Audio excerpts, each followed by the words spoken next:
vários ingredientes hoje para a gente abordar aqui rapidinho. Três coisinhas que eu queria falar. Primeiro, manchetes de hoje, telejornais ontem e tal, mostrando a entrega de documentos de Léo Pinheiro, dono, presidente, ex-presidente da OAS, para a Lava Jato, para a força-tarefa da Lava Jato, e também documentos oriundos da própria Petrobras, mostrando que, ao contrário do que Lula afirmou ao juiz Sérgio Moro naquele depoimento do fim do mundo, que não aconteceu semana retrasada, ou passada, não me lembro, em Curitiba, que o Lula teria mentido, pelo menos quando disse que não tinha o hábito de encontrar-se com diretores da Petrobras. Ele disse que não tinha esse tipo de convivência com os diretores da Petrobras, especialmente os que foram alcançados pela Lava Jato, já com condenações proferidas, confissões feitas, dinheiro devolvido, revelações escabrosas sobre o assalto feito durante muito tempo ao patrimônio da estatal e, por extensão, ao patrimônio de todos nós. Essas reuniões, esses encontros que desmentem a fala de Lula, não foram apenas encontros que ocorreram em solenidades da Petrobras, porque a defesa de Lula poderá dizer, poxa, mas ia inaugurar uma sonda, ia lançar um navio, um petroleiro, inaugurar uma refinaria, ou assinar um contrato solene no campo da Petrobras, anunciar o pré-sal, e tá natural que a diretoria da Petrobras, estando o presidente da República envolvido na cerimônia, ali estivesse, ok, são cerimônias públicas e tal, que não impediriam uma ou outra conversa paralela, mas seria impossível desvincular o caráter público daquele encontro, do seu sentido formal, seu sentido protocolar, solene e tal. Não haveria nesta revelação, nesta agenda, nada que pudesse caracterizar a mentira de Lula. Porém, além destes encontros desta natureza, há também vários registros de reuniões específicas, fechadas, enfim, exclusivas, de Lula com diretores da Petrobras, ora em companhia do ministro das Minas e Energia de então, Edson Lobão, ora em almoço no Palácio do Planalto, ou não sei se em outra unidade frequentada por Lula. O fato é que há também documentos mostrando encontros mais reservados, mais exclusivos, mais específicos de Lula com os diretores da Petrobras, que hoje são notórios, acusados, condenados por crimes no âmbito da Lava Jato. Esta parece uma bobagem, mas é uma bobagem, se quiserem chamar assim, que vai demolindo a ideia de que Lula está falando a verdade quando nega as coisas que lhe são atribuídas. E é na soma destas pequenas evidências, contradições e mentiras que vai sendo construída, eventualmente, a convicção de um magistrado em torno da inocência ou da culpa do réu, da inocência ou da culpa do investigado. E cada pequeno tropeço desse, cada pequena contradição, estou chamando de pequena porque, de fato, o cara pode, não, me esqueci de um encontro, de fato, é realmente nesse, mas não, são vários.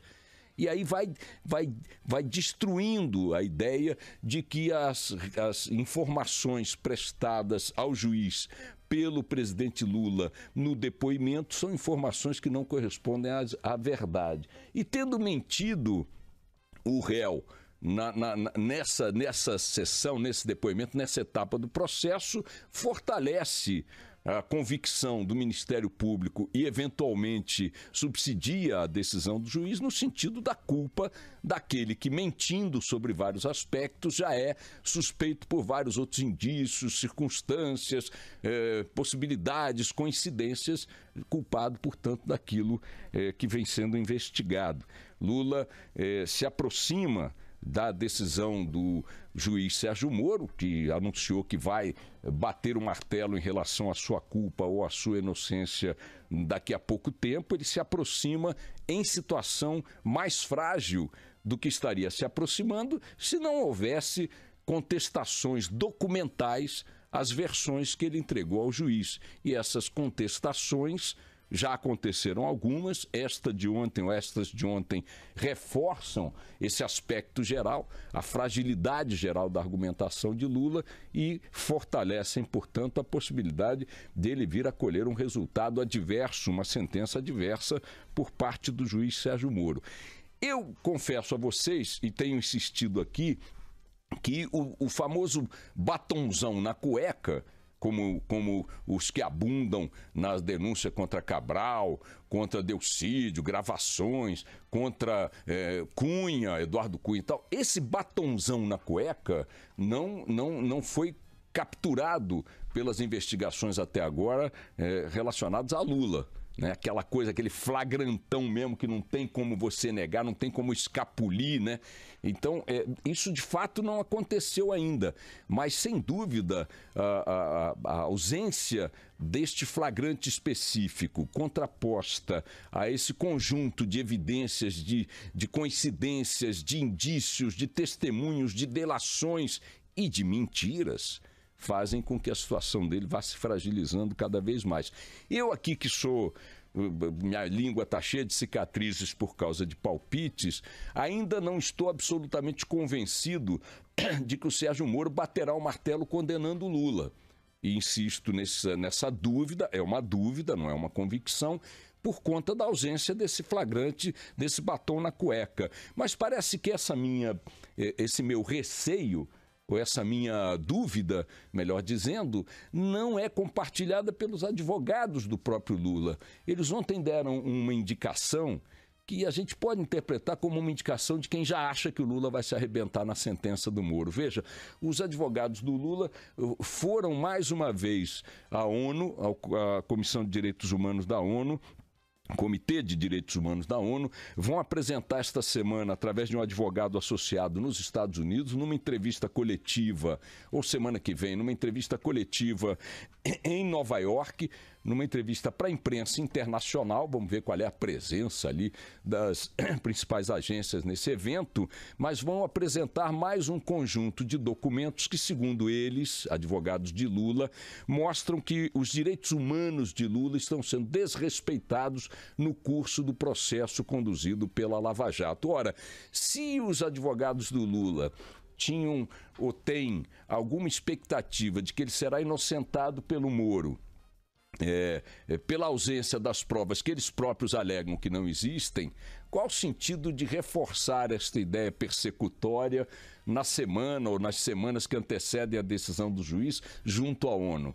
Parece ser um movimento que indica a percepção dos advogados de que o destino de seu cliente nesta sentença não é favorável.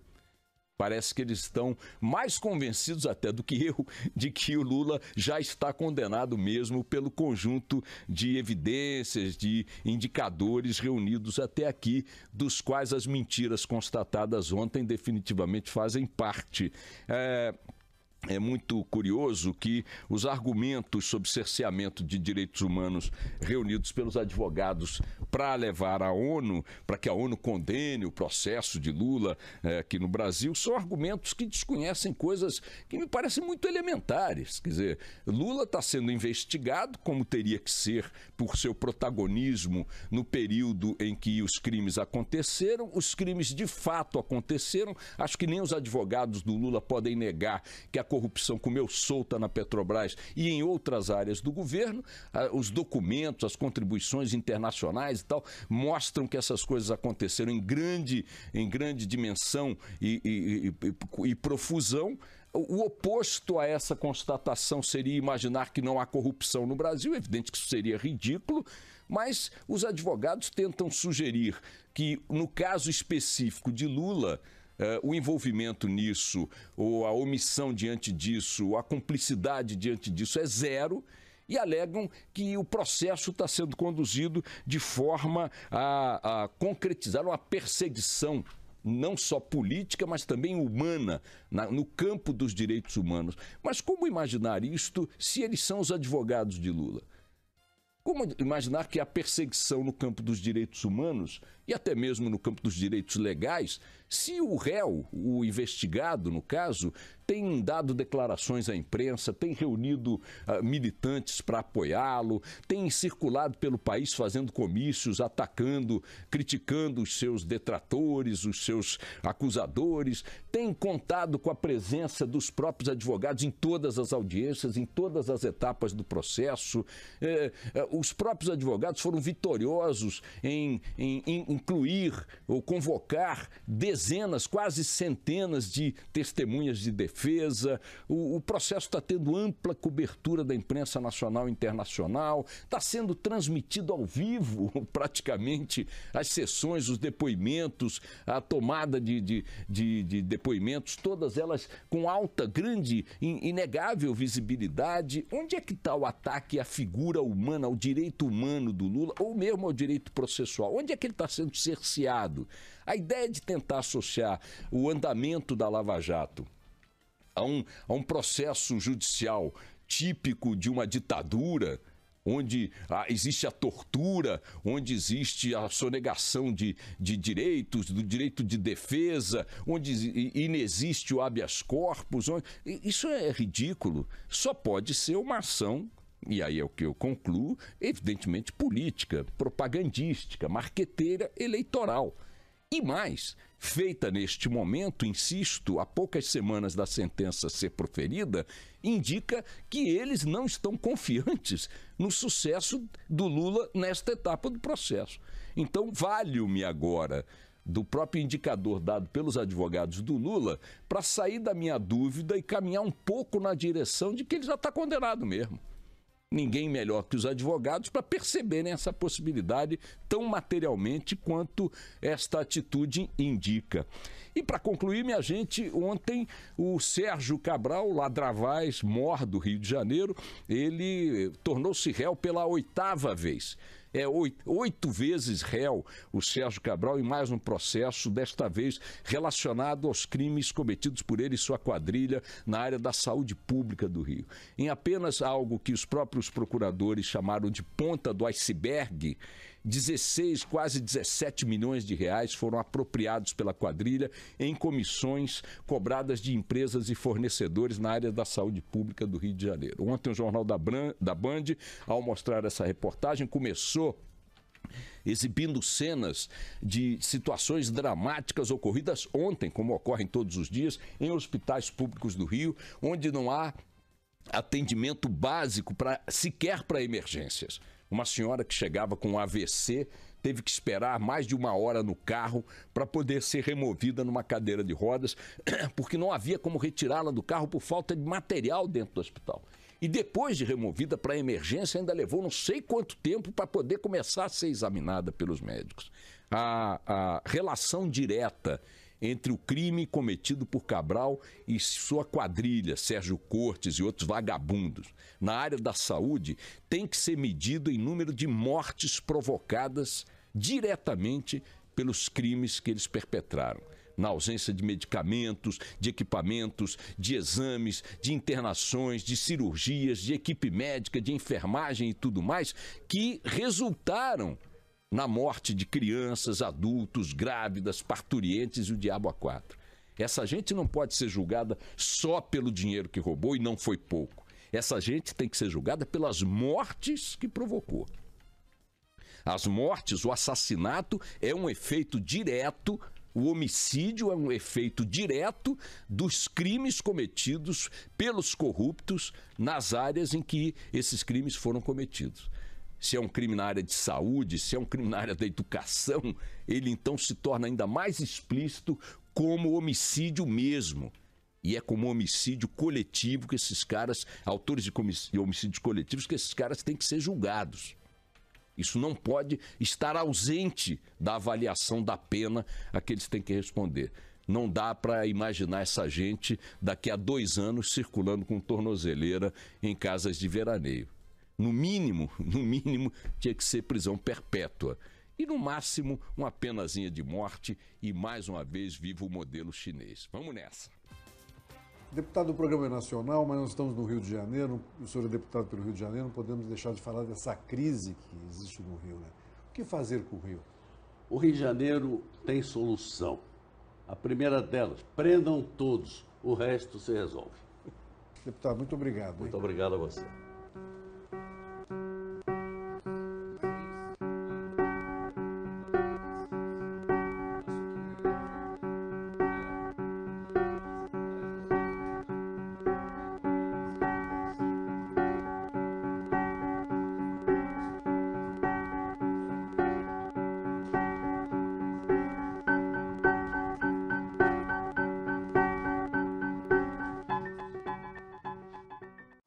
Deputado, o programa é nacional, mas nós estamos no Rio de Janeiro, o senhor é deputado pelo Rio de Janeiro, não podemos deixar de falar dessa crise que existe no Rio, né? O que fazer com o Rio? O Rio de Janeiro tem solução. A primeira delas, prendam todos, o resto se resolve. Deputado, muito obrigado. Muito obrigado a você.